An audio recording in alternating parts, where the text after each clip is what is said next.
$250 million years of evolution have produced this, a giant, super efficient reptile. It's the Nile crocodile. Until recently, diving with these dangerous creatures was considered impossible. But as with any predator, it's how you engage them that's the key. And I'm about to put my belief to the test.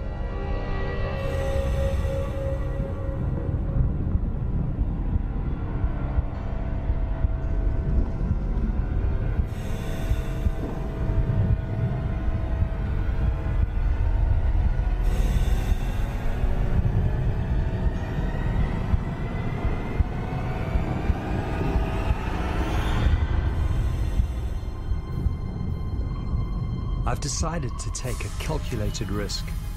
I want to dive with feasting crocodiles. Can I approach them without being attacked? Will they see me as a fellow predator or as potential prey? Can I survive within their feeding hierarchy? I'm taking a big risk, and I think people understand that. And I don't think it would reflect poorly on a crocodile if it eats me. People expect that to happen.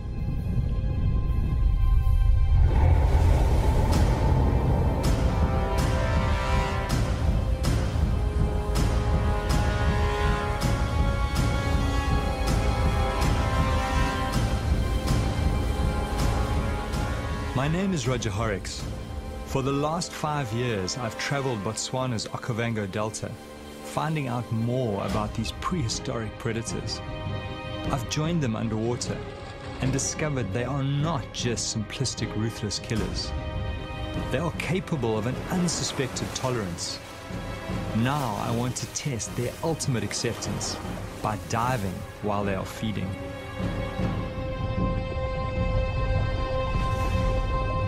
The idea of diving with feeding crocs first crept into my mind when I traveled from my African home to Costa Rica in Central America.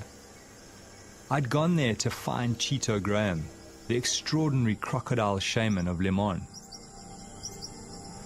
23 years ago, Chito found a sick and dying crocodile that had been shot by farmers.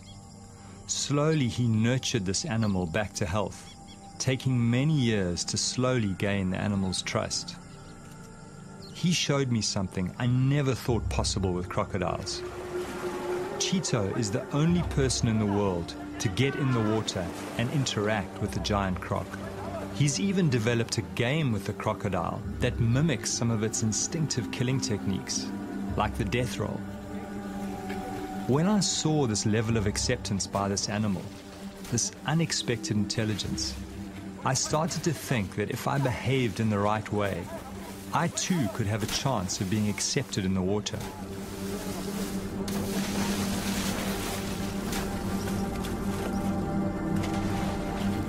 As I watched this man and this predator together, it forced me to rethink crocodile nature, and the seed was sown to set out on my quest. To attempt to dive, many think will be suicide.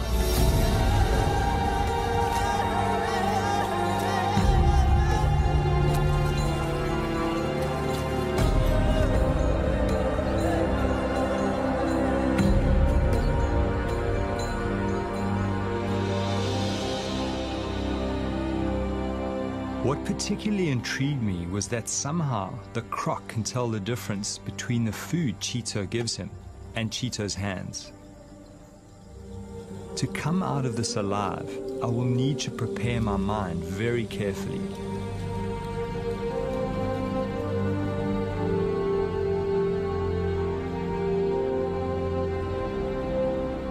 Chito has worked at putting fear behind him, and this crocodile's ability to pick up on his confidence just strengthened my desire to attempt to dive with feeding crocodiles.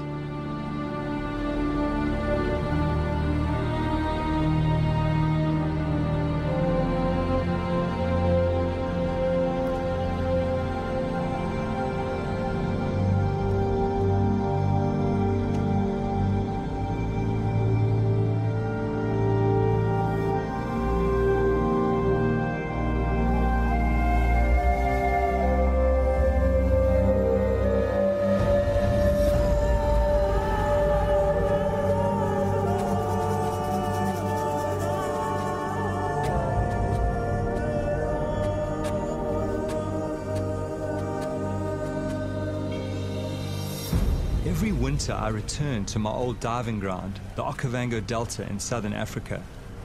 In the swamp live some of the biggest and most aggressive crocodiles in the world. It's June, when the great flood brings the clear water. All my primal senses start to come alive as I prepare my mind and my body. Over and over, I'm at the feast, calm, unharmed.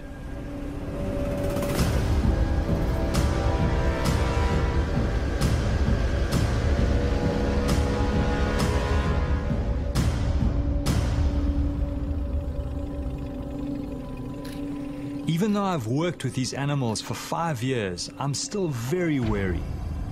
Some of these beasts have eaten many people and are a huge threat to livestock.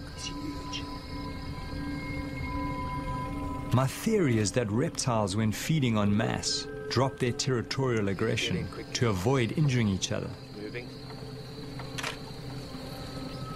This huge male is very aggressive and not an ideal diving partner.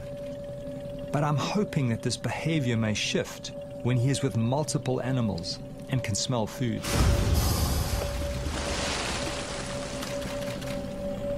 To really understand the dynamics and to see the way that these animals interact, you really need to go underwater, because that's really where it's all happening, certainly up here in the Panhandle.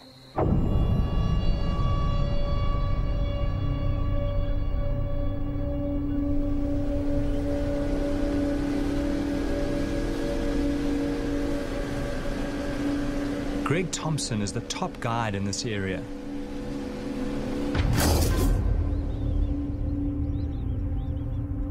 He has grown up with crocodiles, seen several animals and people being taken. I rely on his judgment to keep me alive, but this is new territory. Nobody has tried to dive with feeding crocodiles.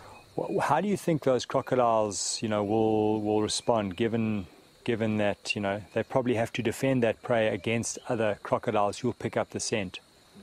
That, I think, is going to be one of the unknowns. To be honest, I'm not 100% certain how they're going to react with something that's threatening their food. Certainly with other predators, they're very, very defensive around their food, around their prey species, something that they've killed. And crocodiles might very well be the same. Certainly a big aggressive male, at this time of the year, if he has got a meal, if he is hungry, I do believe he is going to defend it and be aggressive to anything that comes into that area, something that he thinks might be stealing his food.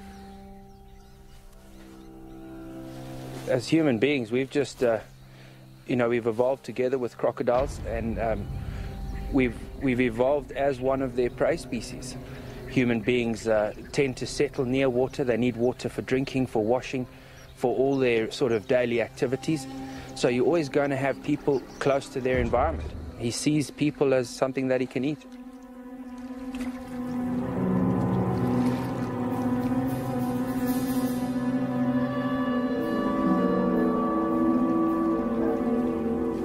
Greg takes me to a nearby village close to the river. Here, two women, a mother and a daughter, had a terrifying encounter with a crocodile while collecting food and building material for their huts. Resi Sashuma lost both her arms. She has a young child to look after. Mother and daughter now live by weaving baskets with only one arm between them, somehow surviving against impossible odds. The croc that attacked them was only about 2 meters long, but very powerful.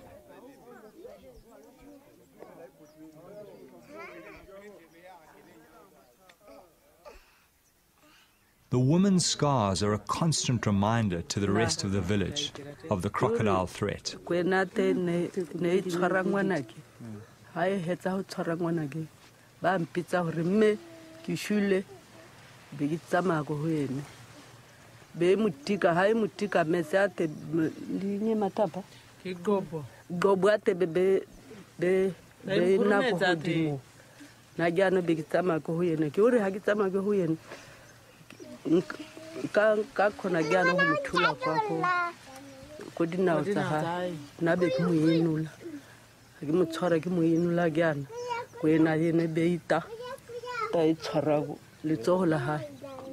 Their horrific story haunts me.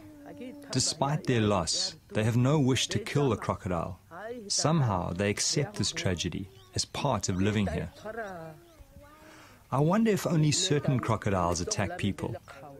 I know that some crocodiles are more aggressive than others. Their personalities differ quite considerably. But there was only one way to find out. I go in search of the crocodile that attacked the woman.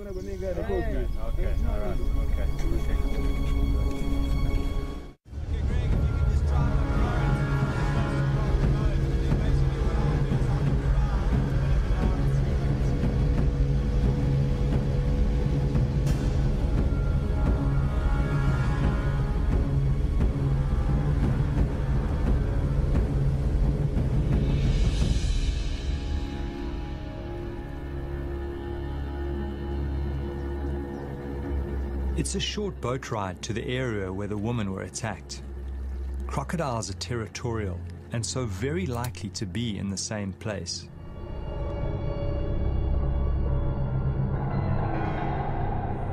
As I kit up, I have this strange feeling going in the water with this crocodile.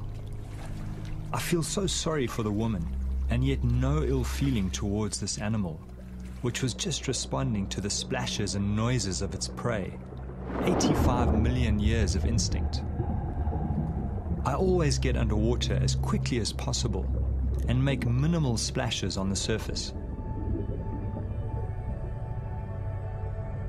Fish are the main diet of crocodiles. They hunt them by letting them come close and grab them in a flash of speed. They hunt mostly at night in pitch darkness, using a sensory system that picks up vibration.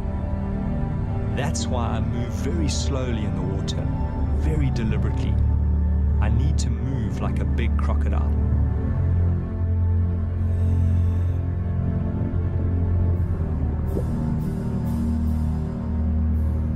The fish become skittish. I sense a big predator close by. Knowing this is potentially a man-eater puts me on high alert. It disappears quickly under the papyrus into the maze of underwater tunnels.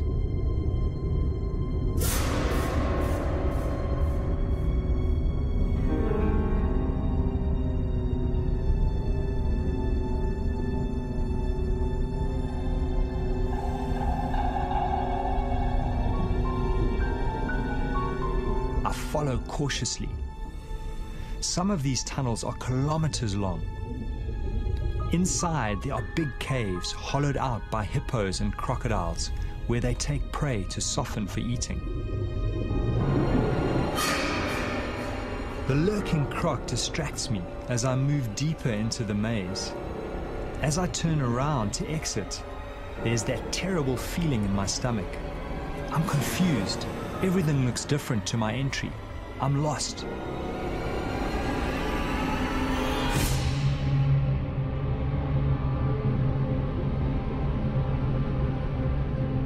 It doesn't help my anxiety to find the remains of one of the crocodile's last meals.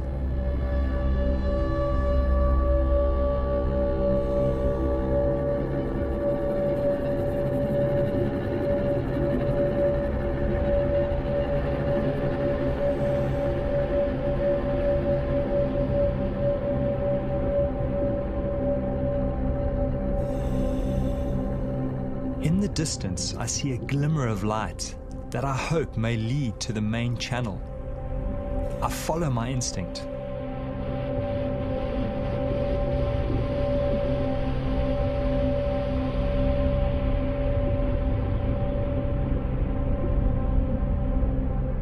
It's a huge relief to be back in the sunlit channels.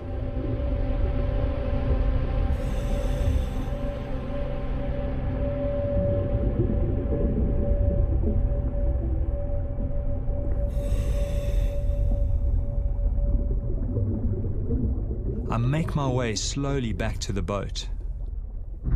Suddenly, I glimpse a familiar texture amongst the river cabbage.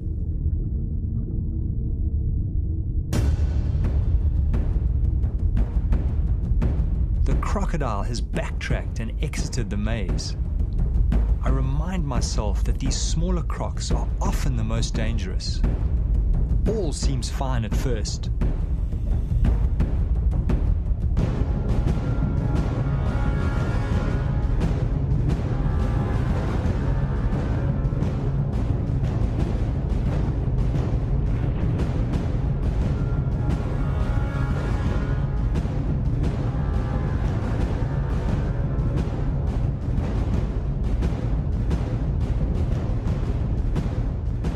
Suddenly, the croc turns on me, ready to attack. Then he goes straight for me.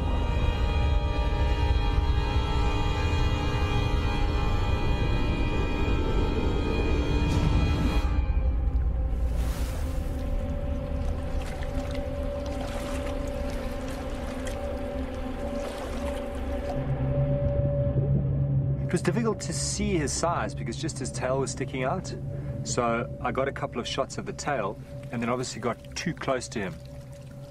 And he suddenly moved out and started sort of slowly swimming down current. So I swam after him and he went faster and faster and faster.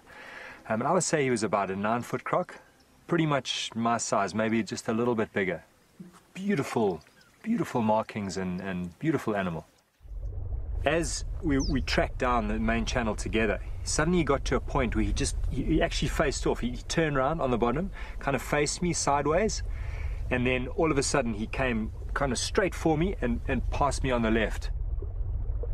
So obviously you keep the camera up and you know try and shoot. I don't think I got the shot, but and then he swam past. But that was, for a moment there, I was out of control of the situation. I didn't know what was going on.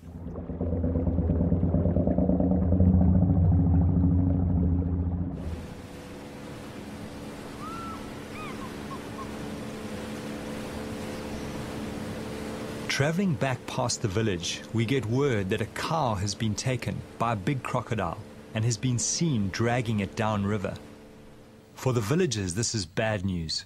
Cattle are their currency, their symbol of wealth. But for me, this may present the chance I've been waiting for. With the smell of the fresh carcass, a huge scent trail is moving downriver, calling all the crocodiles to focus on this one large food source. I worry that they may drag it underwater and I'll never see it again.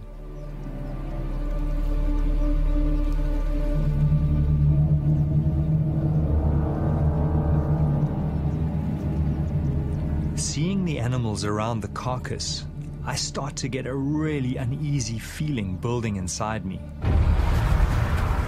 Greg is cautioning me against getting in the water alone under these circumstances. He thinks these animals might see me as a threat to their food and attack.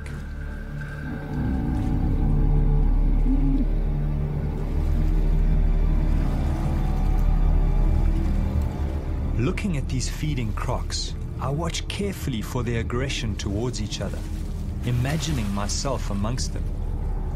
They seem to be very accepting of each other, but how will they react to me?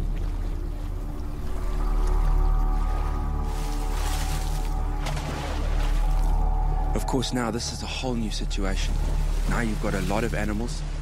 They're all keyed into food. They are competing with each other. There's a definite hierarchy at the carcass. The bigger crocs are feeding first, and they are keeping other crocs away. So if a diver comes along and he's bobbing along the surface, if he appears to be part of that carcass, they're going to go for them. So the guys, it's a very nervous situation. I need to try and put Greg's mind at ease. I decide to show him something else I'd experienced in Costa Rica, something that reinforced my belief that if you approach crocodiles in the right way, they can react well. What's your sense of that? Look, I mean, there's still a lot of unknowns in what you want to do. Greg remained wary as I showed him what I'd seen in Costa Rica.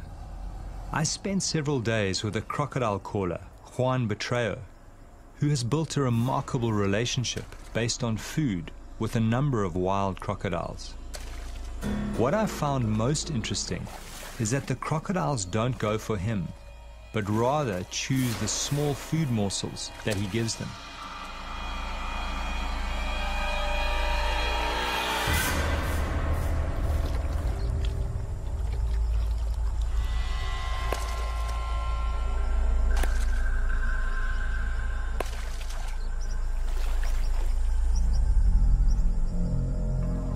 It's somewhat of a mystery why they don't take him, but this was what gave me hope for diving with the feeding crocodiles.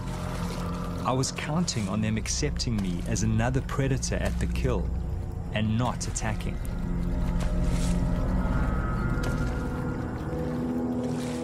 The crocodile calling art took Juan several years to develop.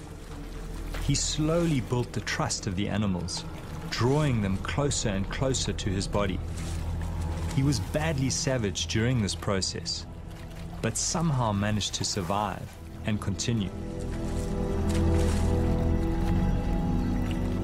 Juan has even taken his relationship further, and the crocs allow him to touch them.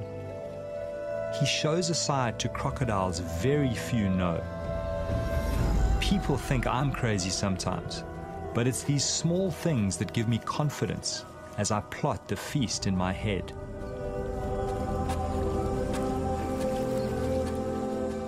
Greg remains skeptical. He feels the situation is quite different, as he knows African crocodiles to be more aggressive than their American cousins. I'm hearing Greg's worries. I'm sensing I need someone in the water to watch my back. There is only one person who comes to mind, an old shark diving buddy. His name is Walter Bernardus, and he's always wanted to dive with crocodiles. It's Walter. Ah, fantastic. Let's get back to us. Walter, can you hear me? How are you doing? Excellent. Listen, we've got a great situation here. These crocs have taken a cow and they've stashed it up one of the side channels, and I think it's going to be an excellent opportunity. I really need you to get up here quickly, and I think bring a medic as well, because I don't know how these crocs are going to behave with food in the water. Okay, great. Now, listen, Greg will pick you up in mine. Okay. All right, Walter. See you soon. Great. Thanks, Greg. So he's coming. Walter has managed to develop extreme intimacy with giant tiger sharks. He worked out that by touching their sensory organs next to the shark's mouth, a catatonic-like state could be triggered. It was only his deep knowledge of sharks and his fearlessness up close that made this strange and intimate feat possible. I wondered how Walter would react to the crocodiles.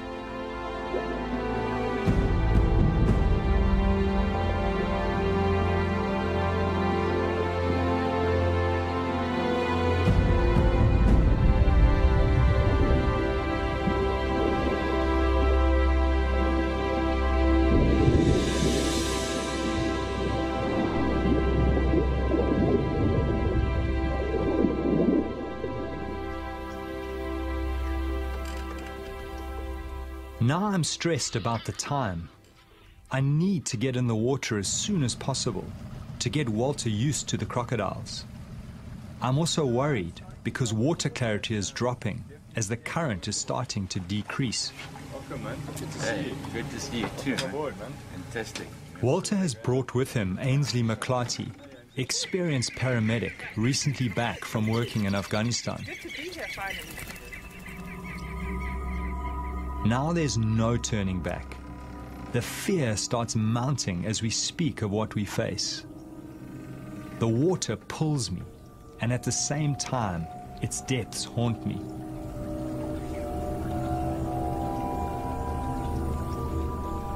So, Walter, how are you feeling? I mean, this is the first time you've been up here in the Delta. What's your sense of all of this?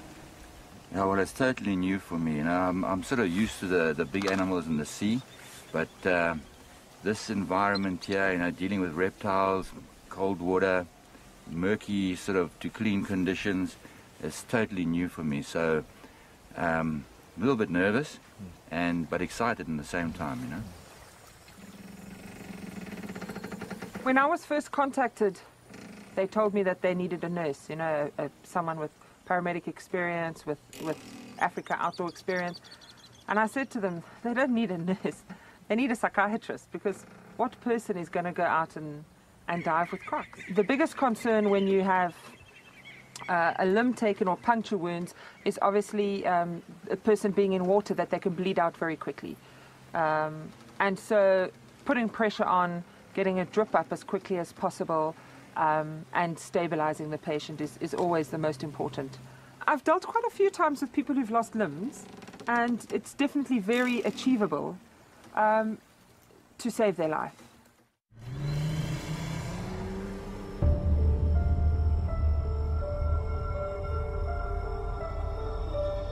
We probably have a 24-hour window to realize our quest. Once the carcass is finished, the crocodiles will disperse. We have to find the carcass and try to dive late this afternoon or tonight, even though it increases the risk factor. This might be our only chance. This is what I love most. This is my world. Fear is something I've learned to control and understand. The dark is part of our deep evolutionary past, because for thousands of years, big predators hunted our ancestors at night. You know, it's hard to explain why we do it. You know? Why do we do it? We do it for the excitement, we do it for the challenge. And I realize that what we're doing shatters the perception that people have of these animals.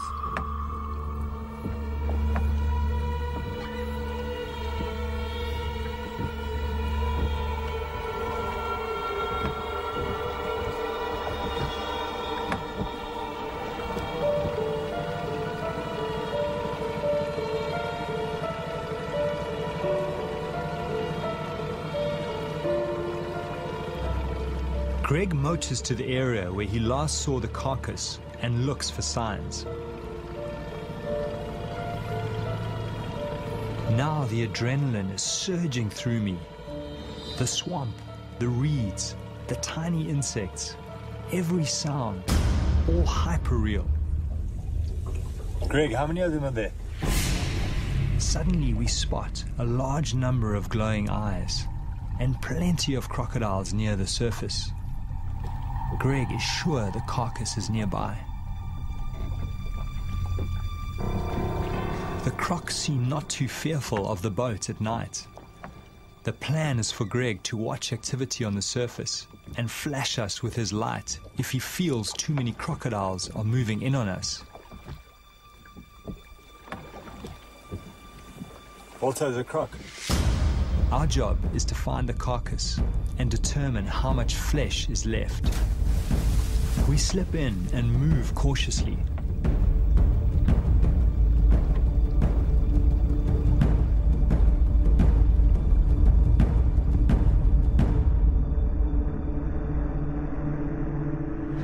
The crocodiles are patrolling the surface. We get underneath them and soon find the carcass jammed under the bank. Walter finds part of a crocodile's tooth broken off in the carcass bone. I was relieved to find some meat still on the carcass. Greg sees a large male approaching us from the boat. He comes to the edge of our light. There is something about this animal that gives Greg a bad feeling. He signals for us to get out. Greg senses that the croc is going to attack. There is enough flesh on the carcass to dive in daylight tomorrow. We get out. No point in pushing our luck in the dark.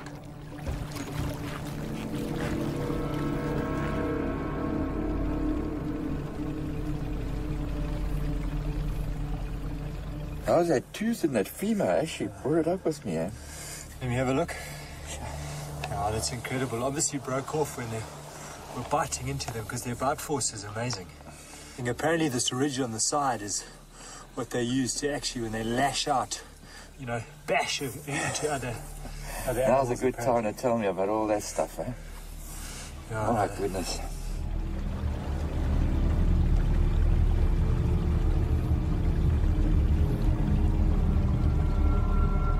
Early next morning, the whole team prepare themselves for what lies ahead. It's our last chance before the crocodiles finish off the carcass and disperse.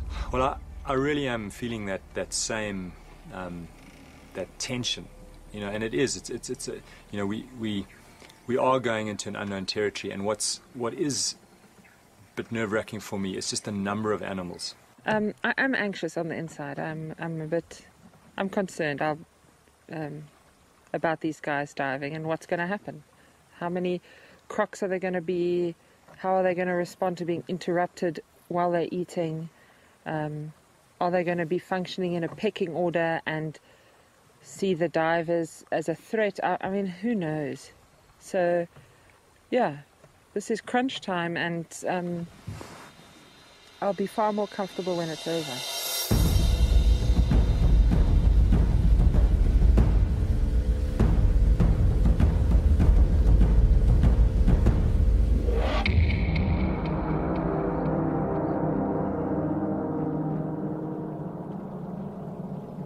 As we approach the area where we saw the carcass in the night, I'm seeing more crocodiles than I've ever seen before. Trying to heat their bodies, they need heat for the energy to feast. This big male has the marks of recent fighting. Not a good sign for us divers. I was hoping that they would be more tolerant to each other with so many animals together.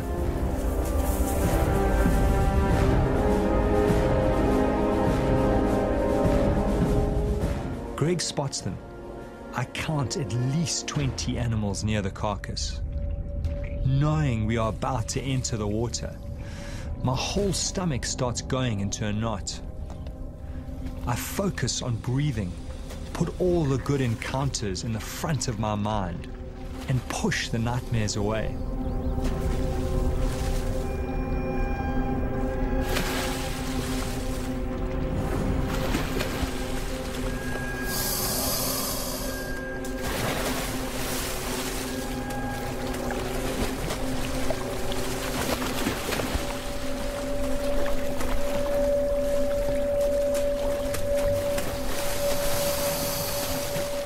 It's incredibly lucky to find it. Often, once that animal bursts and the crocs start feeding on it, they'll take it under the papyrus and hide it. And there it's a perfect situation. It looks like they've pushed it into a little bay.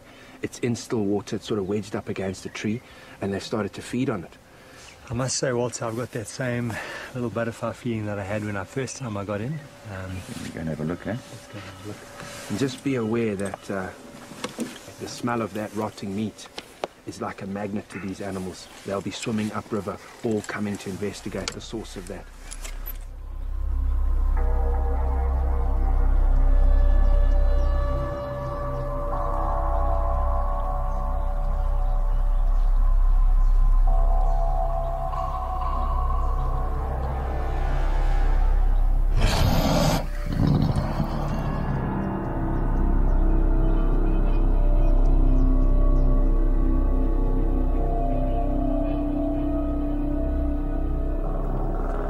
Prepared into the water some distance from the carcass.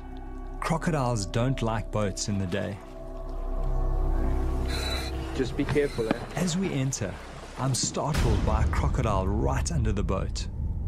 I control my fear as I try to see where it's gone. The visibility is so bad, I can only see 4 meters, less than the length of some of these crocodiles. To make matters worse, the current is exceptionally strong. Should we abandon the dive? These conditions are frightening. I push my fear aside and move towards the carcass. Crocs seem to be everywhere, following the smell of the meat.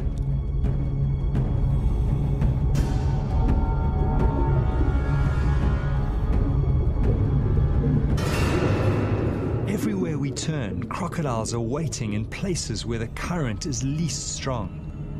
It's a maze blocked by dragons. I find it hard to read their body language, but none seem to be showing aggression yet.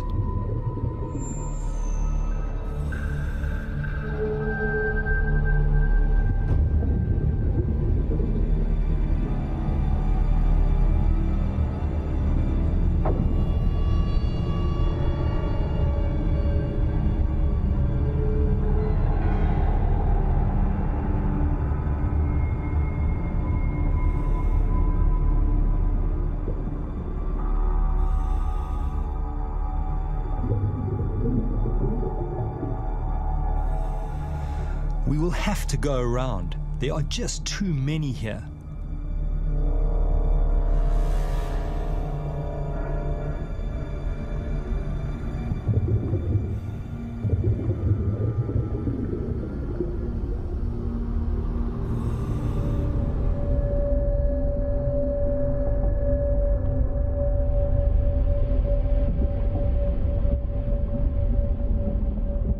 I'm surprised no crocodiles have confronted us yet. We are well into their feeding territory. In the gloom, I make out a large pelvic bone ripped from the carcass. Amazingly, no animals challenge us as we approach it. Do they somehow know we pose no threat to their food? Or are they just waiting to attack?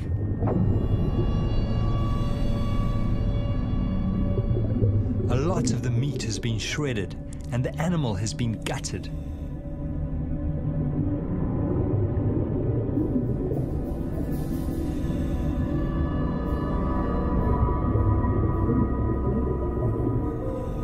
Walter watches my back as I inspect the carcass. There are huge puncture marks on a leg bone.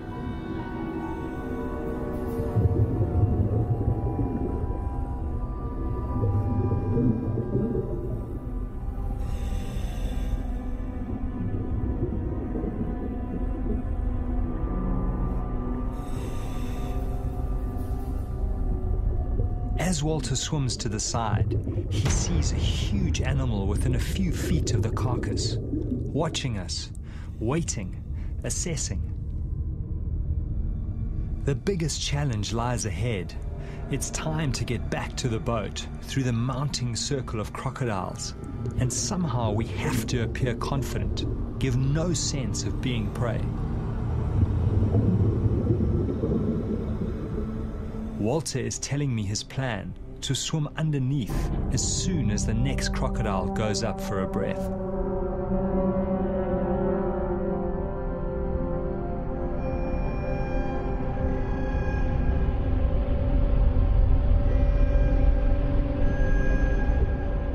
As we take the gap, we bump right into another huge male. Fortunately, he too goes for air.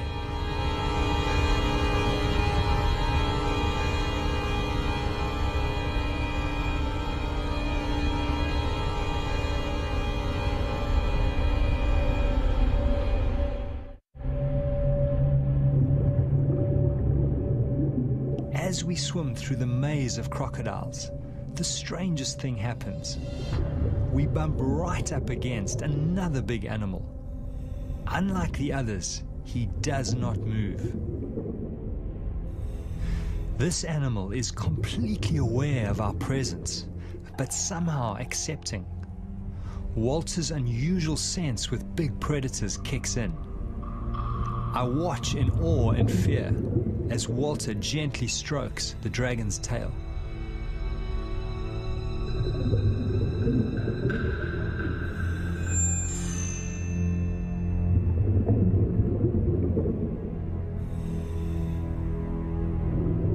Then something happens that I could never have imagined.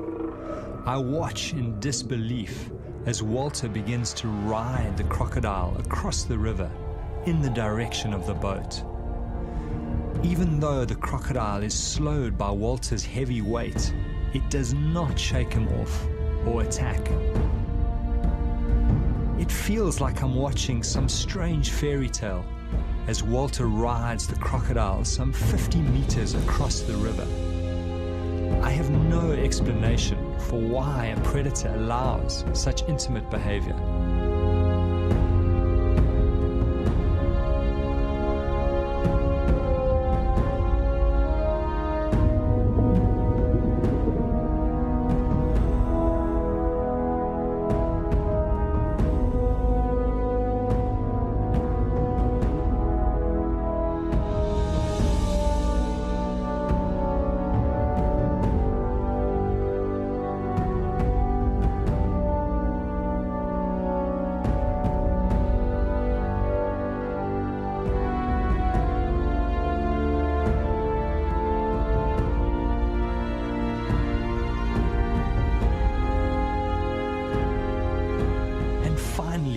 flicks away.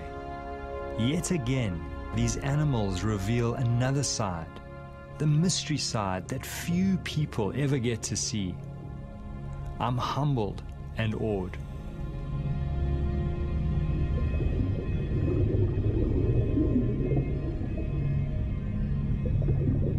Yeah, you get a feeling with some animals, you know, they will let you interact with them, let you touch them, others won't. This particular one, obviously, I didn't know what it was going to do when I first touched it. I didn't know if it was going to turn around and try and bite, or when I held on properly, if it was going to have an adverse reaction, but it didn't seem to mind at all.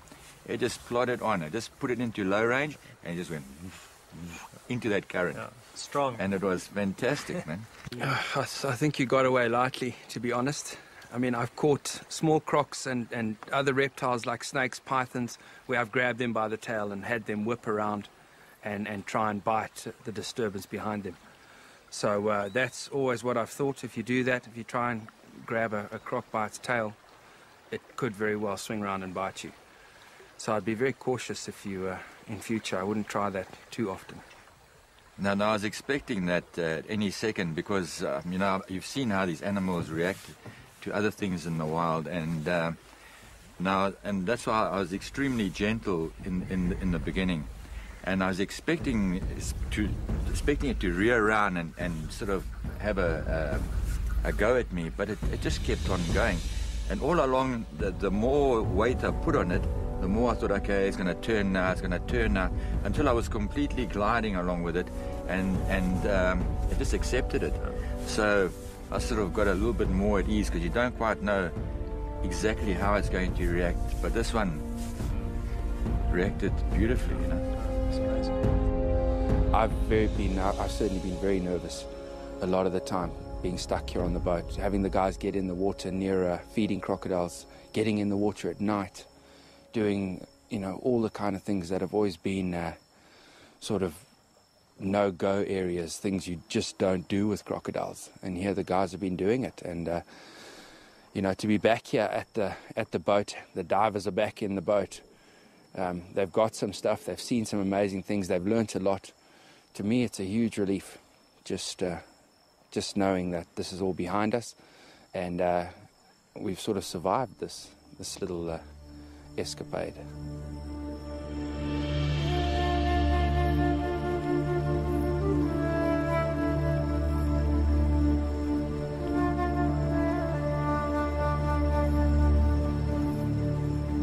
You got to accept it that coming out of the experience, you're not going to be the same as you went in.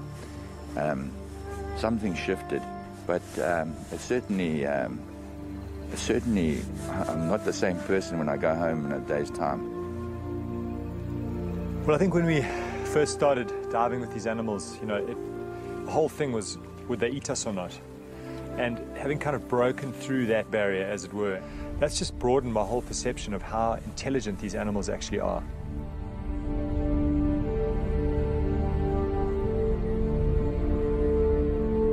Through this journey, I've been haunted by two voices.